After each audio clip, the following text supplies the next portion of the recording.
Hello everyone, আসসালামু আলাইকুম। আমি মজিফা রহমান, আপনার সঙ্গে স্বাগত জানাচ্ছি আজকে নতুন লেকচার ভিডিওতে।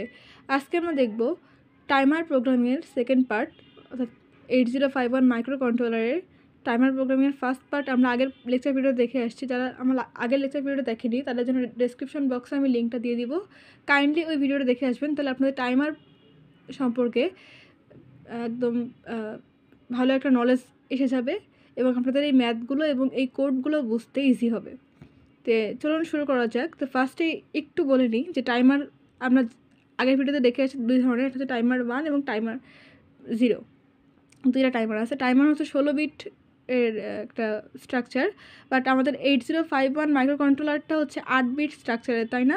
সেই জন্য ওটা 16 বিট যে টাইমার সেটাকে একবারে ক্যাপচার করতে পারে না, সেটাকে দুই ভাগে সেপারেট করে নেয়। সেটা হচ্ছে টাইমার লো এবং টাইমার হাই, ঠিক আছে? এছাড়া আমরা দেখছিলাম হচ্ছে টাইমার রেজিস্টার ছিল একটা টিআর 0 হচ্ছে টাইমার 0-এর জন্য, টিআর 1 হচ্ছে টাইমার 1-এর জন্য। টাইমার রেজিস্টারটা আমরা মেনলি টাইমারকে অফ অন করার জন্য ইউজ করতাম, আর আরেকটা ছিল টাইমার ফ্ল্যাগ, সেটাকে হচ্ছে আমরা রোল ব্যাক করার জন্য ইউজ করতাম। তো এগুলো ডিটেলস আলোচনা হচ্ছে ওই ভিডিওতে আছে। তো আজকে চলুন সরাসরি আমরা কোড এবং ম্যাথ দেখি। দেখেন এখানে একটা কোড আছে। প্রথমে বলে রাখি, এখান থেকে দুই ধরনের কোশ্চেন আসতে পারে। একটা হচ্ছে যে আমাদের টাইম ডিলে দেওয়া থাকবে, সেখান থেকে আমাদের কোড লিখতে হবে। আর এক ধরনের কোশ্চেন আসতে পারে যে আমাদের কোশ্চেনে কোড দেওয়া থাকবে, সেখান থেকে টাইম ডিলে ক্যালকুলেট করতে হবে, ঠিক আছে? এই দুই ধরনের কোশ্চেন আসতে পারে এই চ্যাপ্টার থেকে। তো ফার্স্টে ধরুন আমাদের এখানে একটা কোশ্চেন আছে যে আমাদের এখানে টাইম ডিলে দেওয়া আছে এবং সেখান থেকে আমাদের কোড লিখতে বলা হয়েছে, ঠিক আছে? দেখেন এখানে কী লেখা আছে কোশ্চেনে, যে write a program we create a square wave of 50% duty cycle on the P1.5 bit, অর্থাৎ P1.5টা কি পোর্ট, তাই না? আমরা যখন আইও পোর্ট পড়ে আসছিলাম মিডের জন্য, তখন আমরা দেখে আসছি যে আইও প্রোগ্রামিংয়ের মধ্যে P0 P1 এভাবে P7 পর্যন্ত বিভিন্ন ধরনের পোর্ট আছে। P1 পোর্টের P1.5 যেই ইয়েটা, সেটা হচ্ছে আমরা পোর্টটা সেটা হচ্ছে আমরা ইউজ করবো এক্ষেত্রে কোশ্চেনে যেহেতু দেওয়া আছে। সেই জন্য timer 0 is use to generate the time delay, মানে আমাদের যে টাইম ডিলেটা হচ্ছে কোডের মাধ্যমে জেনারেট করতে হবে, সেটার জন্য আমরা টাইমার 0টাকে ইউজ করব, ঠিক আছে? এবং আমাদের ডিলে দেওয়া আছে কত, F2 হেক্সাডেসিমাল ফর্মেটে দেওয়া আছে। তো চলুন দেখা যাক কীভাবে সলভ করা যায়, কোডের মাধ্যমে দেখি এখন। তো দেখেন আমাদের কোশ্চেনে টাইমার 0 দেওয়া আছে। যদি এখানে টাইমার 1ও দেওয়া থাকতো, মানে টাইমার 0 বা 1 যেটাই দেওয়া থাক, তারা দুজনেই কিন্তু একটা সেম রেজিস্টার ইউজ করে, সেটা হচ্ছে টি মড, তাই না? তাহলে এখানে আমরা টি মড যে রেজিস্টার, সেটার মধ্যে হচ্ছে টাইমার 0 যেটা, সেটাকে ইনপুট হিসেবে নেব এবং মোড কাকে নেব, 1কে নেব। কেন দেখেন, কারণ আমাদের টাইমার হচ্ছে 16 বিটের, তাই না? আমরা একটু আগে বললাম যে টাইমার হচ্ছে 16 বিটের একটা স্ট্রাকচার, বাট 8051 মাইক্রো কন্ট্রোলার হচ্ছে 16 বিট স্ট্রাকচারকে একবারে ক্যাপচার করতে পারে না বলে সেটাকে দুইটা সেপারেট পার্টে ভাগ করে নেয়। তো এই জন্য যেহেতু এটা 16 বিট স্ট্রাকচার, সেই জন্য 16 বিট স্ট্রাকচারকে আমাদের এনাবেল করার জন্য হচ্ছে মোড 1 নিতে হবে। সেই জন্য হচ্ছে টি মড, এখানে 1কে নিয়ে নিলাম। এখন দেখেন আমাদের টাইমারের মধ্যে বললাম না যে এটা 16 বিট, এটা দুইটা পার্টে ভাগ করে নেয়। একটু আগে যেটা বললাম যে দুইটা পার্ট কী টাইমার লো এবং টাইমার হাই, তাই না? তো এখন দেখেন যেহেতু টাইমার 0, সেই জন্য হচ্ছে TL0 TH0 হয়েছে। যদি টাইমার 1 হতো সেক্ষেত্রে TL1 TH1 হতো, ঠিক আছে? কারণ TL0 এটা হচ্ছে লাস্টের পার্টটা এবং TH0 হচ্ছে ফার্স্টের পার্টটা। তাহলে এখন দেখেন এখানে আমাদের যেই টাইমারটা দেওয়া আছে সেটা হচ্ছে F2। তাহলে দেখেন যদি আমরা দুইটা ভাগে ভাগ করে নিই 4টা বিটকে, তাহলে কী হবে, FF একটা জায়গায় যাবে এবং F2 আর একটা জায়গায় যাবে, তাই না? তাহলে এই যে ফার্স্ট দুইটা FF এটা হচ্ছে TH, আর লাস্টের দুইটা যে বিট সেটা হচ্ছে F2, তাই না? F2 হচ্ছে TL। তাহলে এখন আমাদের দেখেন মুভ TL0, TL কোনটা, লাস্টের দুইটা ভ্যালু মানে F2। তাহলে আমরা জানি যে আমরা ডিরেক্ট হচ্ছে কোনো হেক্সা ভ্যালু বসাতে পারি না, সেক্ষেত্রে আমাদের একটা সামনে 0 বসাতে হয়, এটা নিয়ম, তাই না? আমরা আগে দেখে আসছি এই নিয়মটা। তাহলে সেই জন্য হচ্ছে আমরা একটা 0 বসালাম, দেন হচ্ছে F2, এটা TL0-এর মধ্যে আমরা F2কে মুভ করে দিলাম, ঠিক আছে? দেন হচ্ছে TH0-র ক্ষেত্রে দেখেন, তাহলে ফার্স্ট দুইটা ভ্যালু বলছিলাম TH0, তাহলে এখন দেখেন TH0-র মধ্যে হচ্ছে FF, এটাও কি আমাদের হেক্স মানে হেক্সা ভ্যালু দিয়ে শুরু হয়েছে না, মানে কোনো ডিজিট না দিয়ে যদি কোনো অ্যালফাবেট দিয়ে শুরু হয় সেক্ষেত্রে হচ্ছে আমাদের আগে একটা 0 বসাতে হবে, ঠিক আছে। তো যেহেতু এখানে অ্যালফাবেট দিয়ে শুরু হয়েছে, একটা হেক্সা ভ্যালু দিয়ে শুরু হয়েছে, সেক্ষেত্রে আমাদের এই এর আগে একটা 0 দিতে হয়েছে এবং আমরা এই ভ্যালুটাকে হচ্ছে TH0 মধ্যে দিয়ে দিচ্ছি, ঠিক আছে। এখন আমাদের কোশ্চেনে বলা ছিল যে এই একটা পিন দেওয়া ছিল, তাই না, P1.5, এই P1.5 মধ্যে হচ্ছে এই টাইমারের ভ্যালুটাকে আমাদের সোয়াপ করতে বলা হয়েছিল, বা এই পিনটাকে আমাদের এই পোর্টটাকে আমাদের কি ইউজ করতে বলা হয়েছিল। সেক্ষেত্রে আমরা কী করব, সিপিএল যে ইনস্ট্রাকশন ছিল সেটাকে আমরা ইউজ করতে পারি, তাই না। সিপিএল মানে আমরা সিপিএল দিয়ে কী কাজ করতাম, দেখেন সিপিএল দিয়ে হচ্ছে আমরা সোয়াপিংয়ের কাজ করতাম। এটা কিন্তু আমরা আইও পোর্টে দেখে আসছি। এখন দেখেন আমরা যে পোর্টটা ইউজ করলাম, কেন ইউজ করলাম, একটা ডিলে জেনারেট করার জন্য, তাই না। এই যে 50% ডিলেকে আমাদের জেনারেট করতে হবে, এটা কোশ্চেনে বলাই আছে। তাহলে এখন আমরা call delay S jump here বলতে কি এখানে থাকবে, তার মানে ডিলে একটা মেথড ডিক্লেয়ার করলাম। দেন এখানে হচ্ছে সেট বির মাধ্যমে হচ্ছে TR0 ভ্যালুকে আমরা এনাবেল করলাম। TR0টা কি দেখেন, TR0 হচ্ছে একটা রেজিস্টার যার মাধ্যমে আমরা টাইমারকে অন অফ করতে পারি। একটু আগে যেটা বলছিলাম একদম ভিডিও শুরুর দিকেই, যে টাইমার অন অফ করার জন্য টিআর যে রেজিস্টারটা সেটাকে আমরা ইউজ করব। যদি আমরা সেট বি দিই, মানে সেট বিট দিলে বিতে হচ্ছে বিট আর সেট বিট, ঠিক আছে। সেট বিট দিলে টিআর যে রেজিস্টারটা সেটা হচ্ছে অন হবে, এবং CLR অর্থাৎ ক্লিয়ার করে দিলে এই TR0টা মানে টিআর যে রেজিস্টারটা সেটা হচ্ছে অফ হয়ে যাবে বা স্টপ হয়ে যাবে। তো TR0 কেন দিলাম, দেখেন যেহেতু টাইমার 0, ওই যে কোশ্চেনের অনুযায়ী টাইমার 0, সেই জন্য হচ্ছে TR0 দিচ্ছে। যদি টাইমার 1 থাকতো সেখানে TR1 দিতাম, ঠিক আছে। TR1, TF1, এখানে TL1, TH1 এরকম, মানে টাইমারের জন্য এখানে জাস্ট 0 হয়েছে, এটা নিয়ে কনফিউশনের কোনো কারণ নাই। তাহলে এখন দেখেন আমরা এই সেট বির মাধ্যমে হচ্ছে টাইমার যে রেজিস্টারটা সেটাকে স্টার্ট করে দিলাম, তাই না। এখন দেখেন আমরা এগেইন নামে একটা লুপ ক্রিয়েট করছি JNB, অর্থাৎ কি যতক্ষণ পর্যন্ত হচ্ছে জাম্প নট বিট, তাই না। যতক্ষণ পর্যন্ত বিট না হবে সেক্ষেত্রে হচ্ছে আমাদের এর মধ্যে জাম্প করবে।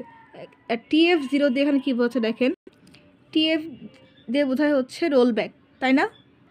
তো এই প্রোগ্রামটার ক্ষেত্রে রোল ব্যাকটা কীভাবে হবে দেখেন, একটু এখানে যদি লিখে দেখাই, যে আমাদের কোশ্চেনে কী দেওয়া ছিল, এই যে এইটা FF2, তাই না। তো ধরেন আমাদের হচ্ছে প্রথমে কী হবে FF2, এরপরে ভ্যালুটা কী আসবে FF3, এরপরে আসবে FF4, তাই না। এভাবে চলতে একটা পর্যায়ে যায় কী আসবে FF, তাই না। এই ফরম্যাটটাই আসবে না একটা পর্যায়ে যে। তো সেই মধ্যে আমাদের কি হবে, এটা TF যেই টাইমার ফ্ল্যাগ যে রেজিস্টারটা সেটা হচ্ছে রোল ব্যাক করবে, ঠিক আছে। এই রোল ব্যাক করানোর জন্য মেনলি আমরা টাইমার ফ্ল্যাগটাকে ইউজ করি। তো দেখেন এই লাইনটা ততক্ষণ পর্যন্ত চলবে, মানে JNB TF0 ততক্ষণ পর্যন্ত চলবে, ততক্ষণ পর্যন্ত এই যে এই FF এই পর্যায়ে আসার পরে এটা আবার মানে রোল ব্যাক না করে ততক্ষণ পর্যন্ত হচ্ছে এই লুপটা চলতে থাকবে, ঠিক আছে। দেন আমাদের লুপ ক্রিয়েট করা তো হয়ে গেল, তাই না। তো এখন আমরা কী করব, সবগুলোকে ক্লিয়ার করে রিটার্ন করে দেবো, তাই না। কি ক্লিয়ার করব দেখেন, তা আমরা একটা রেজিস্টার নিয়েছিলাম এই যে সেট বির মাধ্যমে TR যেহেতু টাইমার 0 জন্য TR0 ছিল। তো এই যে TR0কে আমরা মানে স্টার্ট করছিলাম, এখন যেহেতু রোল ব্যাক হয়ে গেছে তাহলে আমাদের কী করতে হবে, টাইমারটাকে অফ করতে হবে, তাই না। যেহেতু টাইমারটাকে অফ করতে হবে সেই জন্য হচ্ছে আমরা এটাকে ক্লিয়ার করে দেবো। তাহলে এই TR মান এখন আগে ছিল কত 1, এখন যেহেতু ক্লিয়ার করে দিলাম সেই জন্য এখন কত হবে 0, মানে টাইমারটাও স্টপ হয়ে যাবে, ঠিক আছে। যেহেতু আমাদের রোল ব্যাক হয়ে গেছে সেই জন্য হচ্ছে আমরা যেহেতু টাইমারও অফ হয়ে গেছে এবং রোল ব্যাকও হয়ে গেছে, তাহলে টাইমার ফ্ল্যাগের তার কোনো কাজ নাই, তাহলে সেই জন্য এটাকেও ক্লিয়ার করে দিলাম। টাইমার ফ্ল্যাগকেও হচ্ছে আমরা ক্লিয়ার TF0 করে দিলাম, তাহলে এটার ভ্যালু এখন হয়ে গেল কত 0, দেন আমরা রিটার্ন করে দিলাম। এটাই ছিল এই প্রোগ্রামটার জন্য আমাদের সলিউশন। তা আসেন আরেকটা এক্সাম্পল দেখি। এটাতে আমরা একটা ফরম্যাট দেখলাম, যে একটু আগে বলছিলাম যে দুইটা ফরম্যাটে কোশ্চেন আসতে পারে, একটা হচ্ছে টাইম ডিলে দেওয়া থাকবে আমাদের কোড লিখতে হবে, আর একটা ফরম্যাট বলছিলাম যে আমাদের কোড দেওয়া থাকবে সেখান থেকে টাইমার ডিলে ক্যালকুলেট করতে হবে। আমরা এটাকে যেটা দেখলাম সেটা হচ্ছে টাইমার ডিলে দেওয়া ছিল, আমরা কোড জেনারেট করলাম। এখন সেম জিনিসটাই জাস্ট উল্টাতে দেখবো, মানে কোড দেওয়া থাকবে কোশ্চেনে এবং সেখান থেকে আমরা টাইমার ডিলেটাকে কীভাবে ক্যালকুলেট করতে পারি সেটা দেখব। তো আমরা একটু আগে যে প্রবলেমটা দেখলাম, এই যে এই প্রবলেমটার হচ্ছে সাপোজ আমাদের কোশ্চেনে এই কোডটাই দেওয়া আছে, সেখান থেকে টাইমার ডিলে ক্যালকুলেট করতে বলা হয়েছে, ঠিক আছে। দেখেন এখানে কোশ্চেনে কি বলা আছে যে in previous question calculate the amount of the time delay in the delay subroutine generated by the timer assume XTAL। XTALটা কি দেখেন, এই XTAL হচ্ছে ক্রিস্টাল ফ্রিকোয়েন্সি এখানে দেওয়া আছে 11.0592 মেগাহার্জ। এই ভ্যালুটা কিন্তু মুখস্থ রাখবেন না, কারণ এই ভ্যালুটা কিন্তু কোশ্চেনে চেঞ্জ আকারেও থাকতে পারে, মানে কোশ্চেনে যেই ভ্যালুটা দেওয়া থাকবে না কেন সেই ভ্যালুটা ইউজ করে আপনারা ম্যাথ করবেন, ঠিক আছে। এবং আরও একটা কী বলা আছে যে অলসো ফাইন্ড ফ্রিকোয়েন্সি, মানে আমাদের যেই কোশ্চেনটা সেখানে দেখেন কি কি আমাদের ক্যালকুলেট করতে বলা হয়েছে। ফার্স্ট অফ অল আমাদের ক্যালকুলেট করতে হবে টাইম ডিলে, অ্যান্ড দেন আমাদের ক্যালকুলেট করতে হবে ফ্রিকোয়েন্সি, তাই না। তাই চলুন এটা শুরু করা যাক। এখন দেখি যে এটা কীভাবে সলভ করব। তো ফার্স্টে আমাদের মেশিন সাইকেল বের করতে হবে, মেশিন সাইকেল ফ্রিকোয়েন্সি বের করতে হবে। মেশিন সাইকেল ফ্রিকোয়েন্সি কীভাবে বের করতে হয় দেখেন, এটার নিয়মটা হচ্ছে ক্রিস্টাল ফ্রিকোয়েন্সি ডিভাইডেড বাই 12, ঠিক আছে। এটা হচ্ছে নিয়ম, মানে ফরম্যাট। তো এই কোশ্চেনে এটা দেওয়া আছে, এখানে ভ্যালু চেঞ্জ থাকতে পারে, যেই ভ্যালুটা দেওয়া থাক না কেন সেটাকে হচ্ছে 12 দিয়ে ডিভাইড করবেন, দেন যে ভ্যালুটা আসবে সেটা হচ্ছে আমাদের মেশিন সাইকেলের ফ্রিকোয়েন্সি, ঠিক আছে। এখন আমরা এই যে ফ্রিকোয়েন্সিটা পেয়ে গেলাম, এখান থেকে কী বের করব, টাইমটা বের করবো, তাই না। আমরা টাইম পিরিয়ড বের করতে পারি এখান থেকে। তাহলে একটা মেশিন সাইকেলের টাইম পিরিয়ড কত হতে পারে সেটা এখন দেখেন। তাহলে T=1/f, এই সূত্রটা আমরা জানি না সবাই। এই T=1/f এর মধ্যে আমরা f এর ভ্যালুটা এখানেই পেয়ে গেলাম। তাহলে 1/f এর জায়গায় জাস্ট এই ভ্যালুটাকে আমরা বসাই দেবো, এবং যে অ্যান্সারটা পাবো সেটাই হচ্ছে আমাদের একটা মেশিন সাইকেলের জন্য টাইম পিরিয়ড, ঠিক আছে। তো এটার জন্য এই টাইম পিরিয়ডটা আসছে। এখন আমাদের কি করতে হবে দেখেন, টাইম ডিলে ক্যালকুলেট করার আগে আমাদেরকে নাম্বার অফ কাউন্টটাকে জানতে হবে। নাম্বার অফ কাউন্ট আমরা কীভাবে বের করতে পারি, আমাদের এই কোশ্চেনে দেখেন কি দেওয়া ছিল, এই যে টাইম এখানে দেওয়া ছিল FF তাই না। টাইমার এই FF কতক্ষণ পর্যন্ত চলবে, মানে যেখানে আমরা একটু আগে বলছিলাম যে এই যতক্ষণ পর্যন্ত FF হয়ে যাবে তখন সে কী করবে, রোল ব্যাক করবে, তাই না।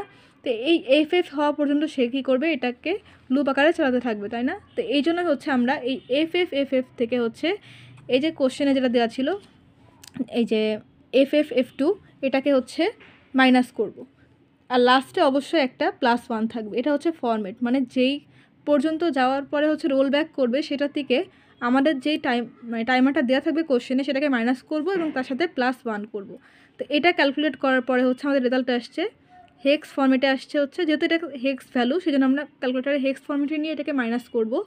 মাইনাস করার পর রেজাল্ট আসছে তাহলে এর বাইনারি ভ্যালু কত, বাইনারি ভ্যালু হচ্ছে 14, তাই না। তো এখন দেখেন আমরা কি করব, যে আমরা এখন ওই যে ওয়েভটা, মানে আমাদের কোশ্চেনে যেটা বলা ছিল যে একটা ওয়েভ বের করতে হবে, তাই না। এই যে আমরা তো এই প্রোগ্রামটার জন্য টাইম ডিলে বের করছি।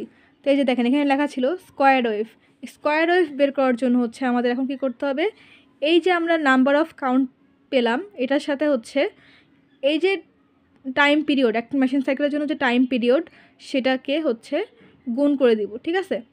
তো এই যে 14 ইন্টু টাইম পিরিয়ড এটা গুণ করে দিলাম, তাহলে আমাদের আসছে কত, 15.19। এখন দেখেন আমরা যদি একটা স্কোয়ার ওয়েভ চিন্তা করি, এটা একটা স্কোয়ার ওয়েভ, তাই না। তো এটাকে আমরা কি পেলাম, হাফ মেশিন সাইকেল। দেখেন এই পার্টটুকু হচ্ছে হাফ আর এই পার্টটুকু হাফ, মানে এই ফুলটুকু মিলিয়ে কি পাচ্ছি, আমরা একটা ফুল মেশিন সাইকেল পাচ্ছি, তাই না। তো আমরা যেহেতু হাফ মেশিন সাইকেল পাচ্ছি, তাহলে টাইম ডিলে যদি আমরা করতে চাই একটা মেশিন সাইকেল আমাদেরকে হচ্ছে ডিটারমাইন করতে হবে, তাই না। সেক্ষেত্রে আমরা কী করবো, যেহেতু এটা হাফ মেশিন সাইকেল, তাহলে এটার সাথে আমরা যদি 2 গুণ করি, মানে হাফের সাথে যদি আমরা 2 গুণ করি তাহলে কি পাচ্ছি 30.38। তাহলে আমরা কি একটা ফুল মেশিন সাইকেল পেয়ে গেলাম। 15, এটাও 15.19, এটাও 15.19, এই দুটো একসাথে করলে কী হচ্ছে 30.38, তাই না। এই কাজটাই হচ্ছে এখানে করছি। দেন আমাদের টাইম ডিলে ক্যালকুলেট করা হয়ে গেল। এখন কোশ্চেনের লাস্টে কী বলা ছিল যে ফাইন্ড ফ্রিকোয়েন্সি, যদি ফ্রিকোয়েন্সি বলা থাকে কোশ্চেনে সেক্ষেত্রে ফ্রিকোয়েন্সি বের করবেন, আর যদি কোশ্চেনে ফ্রিকোয়েন্সি উল্লেখ না করা থাকে সেক্ষেত্রে ফ্রিকোয়েন্সি না বের করলে হবে, জাস্ট টাইম ডিলেটা ক্যালকুলেট করলেই হয়ে যাচ্ছে। যেহেতু এখানে কোশ্চেনের ফ্রিকোয়েন্সি ডিটারমাইন করতে বলা হয়েছে সেক্ষেত্রে আমরা ফ্রিকোয়েন্সিটা ডিটারমাইন করবো। ফ্রিকোয়েন্সির সূত্র হচ্ছে F=1/t, তাই না। তাহলে টির ভ্যালু হচ্ছে আমরা এই যে টাইমার ডিলেটা পেয়ে গেলাম, এটা 30.38, এটাকে হচ্ছে 1/t, তাহলে 1/30.38, এটা ক্যালকুলেট করলে আসছে 0.0329 মেগাহার্জ। তো এটাই হচ্ছে এই প্রোগ্রামটার জন্য টাইম ডিলে এবং ফ্রিকোয়েন্সি। তো আশা করি আপনারা এই ম্যাথটা এবং আগের যে কোডটা দেখালাম দুটা ফর্মেটে বুঝতে পারছেন। তো কোশ্চেনে যেটা আসুক না কেন, কোশ্চেনটা পড়ে আগে বোঝার চেষ্টা করবেন যে অ্যাকচুয়ালি কোনটা করতে বলা হয়েছে, কোড জেনারেট করতে বলা হয়েছে নাকি আমাদের টাইম ডিলে ক্যালকুলেট করতে বলা হয়েছে। তো এরপর যদি কার কোনো কোশ্চেন্স থাকে আমাকে কমেন্ট করতে পারেন। তো আজকের ভিডিওটা এই পর্যন্তই। চ্যানেলটি এখনও যারা সাবস্ক্রাইব করেন চ্যানেলটিকে প্লিজ সাবস্ক্রাইব করবেন, ভিডিওতে লাইক করবেন, কমেন্ট করবেন, শেয়ার করবেন। ভিডিওটি দেখার জন্য ধন্যবাদ। আল্লাহ হাফেজ।